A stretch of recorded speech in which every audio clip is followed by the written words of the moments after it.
Chapter 14.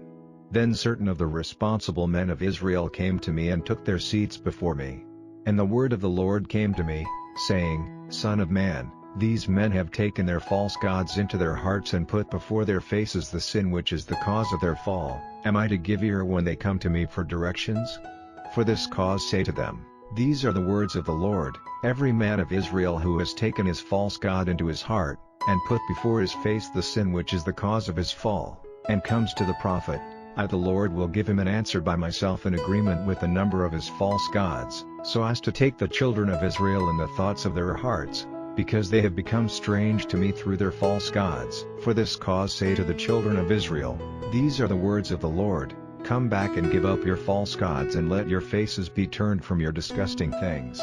When any one of the men of Israel, or of those from other lands who are living in Israel, who has become strange to me, and takes his false gods into his heart, and puts before his face the sin which is the cause of his fall, comes to the prophet to get directions from me, I the Lord will give him an answer by myself, and my face will be turned against that man, and I will make him a sign and a common saying, cutting him off from among my people, and you will be certain that I am the Lord. And if the prophet, tricked by deceit, says anything, it is I the Lord by whom he has been tricked, and I will put out my hand against him, and he will be cut off from among my people Israel. And the punishment of their sin will be on them. The sin of the prophet will be the same as the sin of him who goes to him for directions, so that the children of Israel may no longer go wandering away from me, or make themselves unclean with all their wrongdoing. But they will be my people, and I will be their God, says the Lord. And the word of the Lord came to me, saying, Son of man, when a land, sinning against me,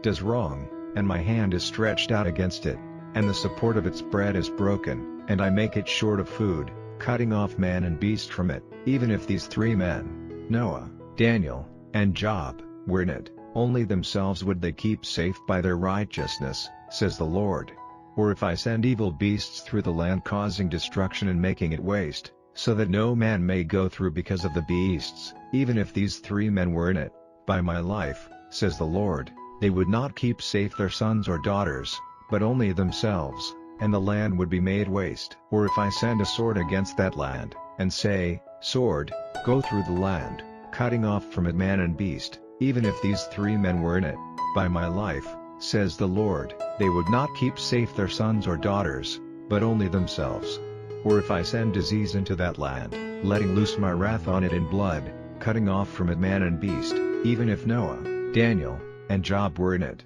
by my life, says the Lord, they would not keep son or daughter safe, only themselves would they keep safe through their righteousness. For this is what the Lord has said, how much more when I send my four bitter punishments on Jerusalem, the sword and need of food and evil beasts and disease, cutting off from it man and beast. But truly, there will still be a small band who will be safe, even sons and daughters, and they will come out to you, and you will see their ways and their doings, and you will be comforted about the evil which I have sent on Jerusalem, even about everything I have sent on it. They will give you comfort when you see their ways and their doings, and you will be certain that not for nothing have I done all the things I have done in it, says the Lord.